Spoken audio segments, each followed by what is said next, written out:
Les Russes croyaient qu'ils gagnaient dans la région d'Ourakov, à Zaporijia. Leurs ennemis battaient en retraite. Il suffisait aux Russes d'avancer, et le territoire serait à eux. Ils se trompaient. Les Ukrainiens avaient d'autres plans. Au lieu de fuir, ils attirèrent les Russes dans un piège, attendant en embuscade avant de contre-attaquer pour les éliminer. Ourakov est toujours en sécurité, et si l'Ukraine joue bien ses cartes, la ville pourrait finir par servir de point de départ pour une contre-attaque contre les forces de Vladimir Poutine. L'offensive russe vers Ourakov a commencé le 7 juillet. Le journaliste a noté que le front sud de la guerre en Ukraine s'était rapidement intensifié, avec des mouvements qui semblaient être de mauvaises nouvelles pour l'Ukraine. Une poussée russe avait commencé, avec les forces de Poutine lançant une offensive à grande échelle près d'Ourakov. Toute la ligne de contact à Ourakov était devenue une zone de danger, alors que la Russie a commencé à avancer ses forces. Le commandant de bataillon de la 65e brigade mécanisée d'Ukraine a confirmé l'information. Selon ce commandant, la Russie utilise des groupes d'assaut tactiques de 3 ou 4 combattants pour lancer des attaques de faible ampleur contre les positions ukrainiennes. À ce moment-là, ces opérateurs étaient soutenus par des groupes plus importants, formant un large arc sur le nouveau front d'Ourakov. La Russie lançait toutes ses forces contre les positions ukrainiennes. Des drones first-person view, un intense soutien d'artillerie, de la reconnaissance aérienne et des assauts au sol. Poutine a sorti tous ses outils, alors qu'il tentait de prendre la ville vitale. Et cela semblait fonctionner. La Russie a avancé, semblant contraindre les défenseurs ukrainiens à reculer. L'approche russe était lente et méthodique. Les troupes de Poutine ont détruit les dépôts de munitions et les machines ukrainiennes lors de leur avancée, rapporte le journaliste. Les attaques incessantes se poursuivaient en Ukraine. Dès qu'un groupe d'assaillants russes était neutralisé, un autre le remplaçait. La Russie prenait progressivement Ourakov, du moins selon Poutine. La réalité était que les soldats russes tombaient exactement dans le piège tendu par l'Ukraine. Alors que les forces de Poutine progressaient, sûres de contrôler bientôt la ville, l'Ukraine attendait et préparait son plan. Le 19 juillet, l'Ukraine a frappé. Elle a lancé une contre-attaque dévastatrice contre les forces russes, ce qui a permis de reprendre les territoires perdus. Selon un rapport de 19 juillet, il indique que l'Ukraine a utilisé une combinaison de tactiques de défense manœuvrables et de contre-attaques dévastatrices pour décimer les forces d'invasion russes à Ourakov. L'idée était simple. Les unités ukrainiennes se retiraient de leur position, attirant les assaillants russes dans un faux sentiment de sécurité. Chaque retrait était en réalité un repositionnement des forces ukrainiennes, qui se plaçaient ainsi dans des positions idéales pour frapper les forces russes. Alors que les troupes de Poutine progressaient, elles se sont retrouvées encerclées. Les forces ukrainiennes ont contre-attaqué de toutes parts. Les soldats russes n'avaient aucune chance. Le porte-parole des forces de défense du sud de l'Ukraine, Vladislav Voloshin, a donné quelques détails. Nous avons repris certaines positions dans certaines zones, sans donner plus de détails, a-t-il déclaré. Notamment près d'Ourakov, où nos unités opèrent avec grand succès. Nous avons repris quelques positions, pas beaucoup, mais nous essayons non seulement de tenir le territoire de manière stable, mais aussi de mener de petites contre-offensives avec succès. C'est crucial. L'Ukraine a repris le contrôle des positions auparavant perdues. De plus, l'Ukraine a appris que les forces de Poutine sont vulnérables et peuvent être attirées dans des pièges. La prise d'Ourakov par l'Ukraine pourrait servir de modèle pour reconquérir d'autres villages à l'avenir. Bien que Voloshin n'ait pas voulu partager beaucoup de détails, plus d'informations proviennent des rapports de New Sky sur ce qui s'est passé à Ourakov. La contre-attaque ukrainienne a débuté dans la nuit du 18 juillet et s'est prolongée jusqu'au petit matin du 19 juillet. L'attaque a été rapide et coordonnée, impliquant plusieurs unités de l'armée ukrainienne. La 65e brigade mécanisée indépendante, la 118e brigade et la brigade aéroportée aéromobile de l'Ukraine ont été mentionnées. Ils ont collaboré avec les forces locales de défense territoriale pour attaquer le nord-est d'Ourakov, restituant ce territoire à l'Ukraine. Tout cela en opérant sous la menace des roquettes et de l'artillerie ennemie. Les premières heures de la contre-offensive ukrainienne consistaient à tendre un piège, attirant les forces russes dans la position idéale. La bataille de riposte n'a débuté qu'à 2h30 du matin le 19 juillet. Les forces ukrainiennes ont fait volte-face et ont lancé une contre-attaque dévastatrice. À ce stade, l'Ukraine avait réussi à attirer les forces russes hors de leurs tranchées, les laissant à découvert. Malgré les efforts des forces de Poutine pour stopper l'avancée des troupes ukrainiennes, ces dernières sont sorties victorieuses d'une bataille acharnée qui a duré jusqu'à l'aube. À la fin des combats, la Russie avait perdu plusieurs véhicules de combat d'infanterie, plusieurs équipements militaires et au moins 3 douzaines de soldats qui ont été laissés blessés. La contre-attaque de l'Ukraine est terrifiante, la retraite était un mensonge. Les forces de Poutine ont vite réalisé le danger de sous-estimer les forces ukrainiennes, qui se préparaient depuis plusieurs jours selon New Sky. Alors que la reconquête du nord-est d'Ourakov était prioritaire, l'Ukraine y a aussi vu une opportunité. En détruisant les forces russes, l'Ukraine pourra créer ce que New Sky appelle une poche d'approvisionnement.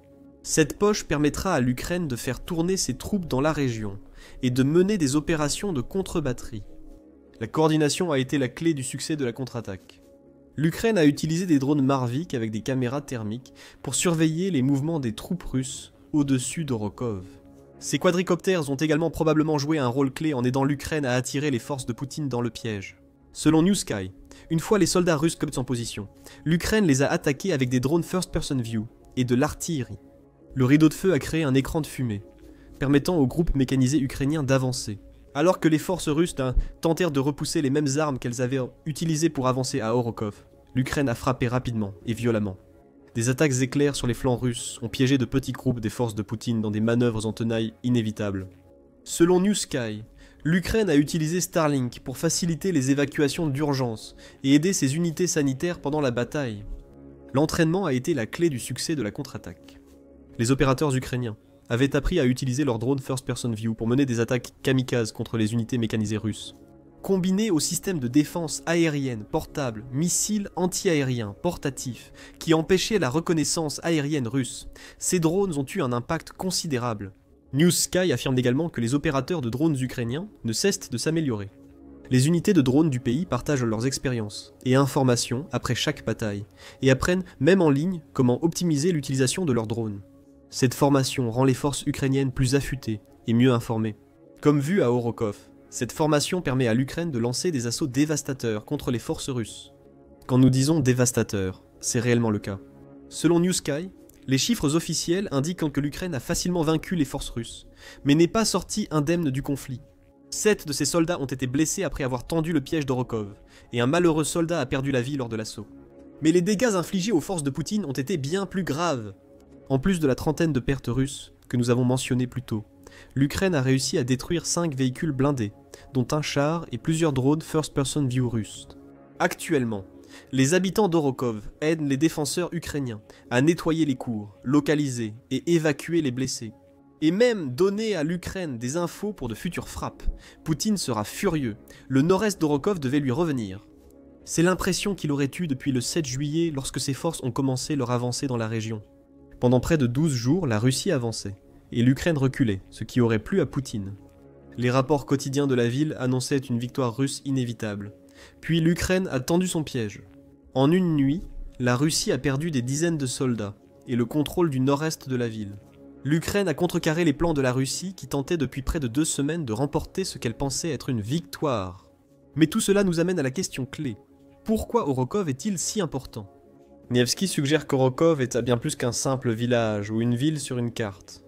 C'est un centre logistique que la Russie cherche à prendre afin de créer ce que Nevsky appelle une tête de pont au sud. Si la Russie contrôle Orokov, elle crée des lignes d'accès vers plusieurs autres territoires qu'elle contrôle déjà. Ces territoires incluent Militopol, Tokmak et Goliapol. Ajouter Orokov à cet ensemble permettrait essentiellement à la Russie de profiter d'un réseau routier dans et autour de Zaporijia. Les approvisionnements et les troupes pourraient facilement être transférés de Militopol à Orakov, renforçant les troupes de Poutine affaiblies dans la région de Zaporijia. Orakov est donc stratégiquement crucial pour Poutine, mais c'est aussi une ville vitale pour l'Ukraine. Retour à l'été, 2023 période pendant laquelle l'Ukraine a lancé sa grande contre-offensive contre la Russie. L'Ukraine a mobilisé 12 brigades, environ 35 000 soldats, équipés de blindés occidentaux modernes, pour son offensive, rapporte Le Monde. Chaque brigade a reçu 5 semaines d'entraînement par leurs alliés occidentaux avant la contre-offensive, et elle rejoindrait les 115 000 soldats, déjà dédiés à l'assaut, pour former une force de combat d'environ 150 000 hommes. Les 12 brigades ont été divisées pour se concentrer sur 2 endroits. 7 ont combattu les forces russes à Melitopol. Les 5 autres se sont focalisés sur Bakhmut. Nous savons désormais que la contre-offensive ukrainienne de 2023 a échoué. L'Ukraine a laissé trop de temps à la Russie pour préparer des défenses en profondeur qui ont enlisé les forces ukrainiennes, toute l'offensive servant de leçon clé à l'Ukraine. Elle ne devrait pas annoncer ses plans à l'avance, sinon elle donne à la Russie une chance de se défendre. Quel est le rapport avec Orokov ? D'après War on the Rocks, Orokov a joué un rôle clé dans toute l'offensive de l'été 2023. L'Ukraine a lancé son avancée vers Militopol et Tokmak depuis Orokov, qui servait de point de rassemblement. L'Ukraine a utilisé précisément l'artère routière que Poutine veut tant contrôler pour envoyer ses troupes dans plusieurs directions différentes au sein de la région de Zaporijia. Et même si l'offensive de 2023 a finalement été stoppée, avec seulement 368 km² repris par l'Ukraine, Orokhov s'est imposé comme un centre stratégique clé que l'Ukraine devait absolument conserver. Enfin, il y a l'aspect symbolique des exploits de l'Ukraine à Orokhov. Le fait que l'Ukraine ait tendu un piège aussi dévastateur à la Russie envoie un signal émotionnel fort à tout le pays, affirme News Sky. Cela montre que l'Ukraine peut encore résister à la vaste offensive estivale de Poutine, qui a mobilisé des dizaines de milliers de soldats russes pour une attaque massive contre le pays. À Soumy, l'Ukraine affronte 50 000 soldats, alors qu'elle tente d'empêcher Poutine de créer une zone tampon entre la ville de Soumy et les régions frontalières vulnérables de la Russie. Plus près de Zaporijia, près du centre logistique clé de Pokrovsk, Poutine a consacré 111 000 soldats supplémentaires à ses assauts estivaux. Au total, cette force apparemment écrasante, que certains Ukrainiens espéraient impossible à rassembler par Poutine, après plus de 3 ans de guerre d'usure. Mais écrasante ne veut pas dire invincible. Le succès de l'Ukraine à Orokhov a ravivé la confiance dans tout le pays, affirme Sky News. Selon le média, le regain de confiance en ses propres forces a entraîné une collecte de fonds importante pour fournir drones, munitions et soutien matériel aux forces armées ukrainiennes. Les centres de bénévoles signalent des dons records, et les habitants forment des brigades temporaires de reconnaissance et d'assistance. Le soutien de l'arrière de l'Ukraine est renforcé à chaque annonce d'une nouvelle grande victoire ukrainienne, ce qui est typique. Le peuple ukrainien reçoit un soutien symbolique. Pour les Ukrainiens, la guerre contre Poutine est une question d'identité. Le dirigeant russe cherche à éliminer totalement l'Ukraine, en la mettant sous le contrôle direct de la Russie. Quand l'Ukraine reprend du territoire, surtout en piégeant les forces russes, elle réaffirme sa souveraineté. Ne sous-estimez pas l'impact symbolique du succès d'Orokhov. Cela pourrait être exactement ce dont l'Ukraine a besoin pour renforcer ses troupes alors qu'elles cherchent à repousser les Russes dans la région de Zaporijia. Cela nous amène à ce que le succès du piège ukrainien à Orokhov pourrait signifier pour la suite du conflit. Comme mentionné précédemment, l'Ukraine a déjà utilisé Orokhov comme base pour lancer des contre-offensives. En reprenant le contrôle d'une partie de la localité, elle pourrait être capable de réitérer à l'avenir. C'est essentiel à Zaporijia pour plusieurs raisons, à commencer par la centrale nucléaire située dans l'oblast. En mars 2022, les forces russes ont donc capturé la centrale nucléaire de Zaporijia. Selon le centre Wilson, cette prise de contrôle a eu de grandes répercussions. Elle offre une base d'opération sûre pour les forces russes, car Poutine sait que l'Ukraine hésitera à tirer directement sur la centrale, par crainte de provoquer une catastrophe nucléaire. Cette sécurité a permis à la Russie d'installer une base dans la centrale, selon le centre Wilson. La prise de la centrale de Zaporijia par la Russie lui a permis de lancer une opération de minage, de stocker des munitions et des véhicules militaires, ainsi que d'autres options stratégiques. Les agents de la Russie ont toute latitude pour mener des attaques d'espionnage industriel, visant à rendre la centrale inutilisable si l'Ukraine la récupère. Il faut aussi considérer le risque d'accident radiologique, comme mentionné précédemment, ainsi que les déficits énergétiques et les pertes économiques associées. Le déficit énergétique est un enjeu crucial. Selon le centre Wilson, début 2022, la centrale de Zaporijia représentait 10,7% de la capacité totale de production d'électricité de l'Ukraine et 44,3% de sa production nucléaire totale. La centrale s'est avérée cruciale en 2020 et 2021, permettant à l'Ukraine de surmonter de graves pénuries de charbon durant l'hiver grâce à son électricité. La centrale est à l'arrêt depuis que la Russie en a pris le contrôle. Selon Petro Kotin, directeur général d'Energoatom, l'entreprise exploitant la centrale en temps de paix, cela n'a rien de surprenant. Il a déclaré qu'un redémarrage par l'Ukraine prendrait entre 2 mois et 2 ans, dans un environnement sans aucune menace militaire, tandis qu'un redémarrage par la Russie en temps de guerre serait impossible, même pour une seule unité. Quel rapport Orokhov a-t-il avec cette centrale? Orokhov se trouve à Zaporijia. Cependant, il est faux de dire que la reprise d'une partie de la ville place l'Ukraine dans une position parfaite pour attaquer les Russes à la centrale nucléaire de Zaporijia. Reprendre cet emplacement clé offre des options à l'Ukraine. Nous l'avons déjà vu utiliser Orokhov comme base pour des contre-offensives auparavant. Elle pourrait réutiliser la ville de la même façon plus tard. Les progrès continus de l'Ukraine dans la région de Zaporijia pourraient lui permettre de récupérer la centrale, qu'elle ne peut pas laisser sous contrôle russe. Au-delà des potentielles contre-offensives à Zaporijia, il faut aussi considérer ce qu'implique la reprise d'Orokhov pour l'offensive estivale de Poutine. Cette offensive n'a pas réussi à atteindre les objectifs escomptés par Poutine. Selon un rapport du Kiev indépendant du 13 juillet, le président ukrainien Volodymyr Zelensky a commenté l'offensive en cours. Nous voyons les intentions et les tentatives de l'ennemi d'avancer, et il est important que chacune de ces tentatives soit déjouée. Zelensky a posté un message sur Telegram louant la résilience de nos unités et la défense active. L'armée russe n'a pas été à la hauteur des attentes de son commandement cet été. Malgré la tentative de Poutine de présenter son offensive estivale comme une poussée finale en Ukraine, la réalité sur le terrain est tout autre. Les troupes russes progressent lentement, étant bloquées dans plusieurs zones. Avec Orokov, elles perdent même activement du terrain. Ils pensaient avoir gagné grâce aux pièges tendus par le renseignement ukrainien. Nous avons déjà parlé de l'importance d'Orokov du point de vue du moral ukrainien. Les succès de l'Ukraine ont aussi un grand impact sur le moral russe. Imaginez le sentiment des forces de Poutine en pensant avoir conquis un territoire crucial, pour ensuite voir l'Ukraine riposter, un piège qui entraîne des dizaines de pertes, et la perte immédiate de ce territoire. Le moral va chuter dans le camp russe lorsque même ces grands succès de l'offensive estivale sont renversés presque aussitôt qu'ils se produisent.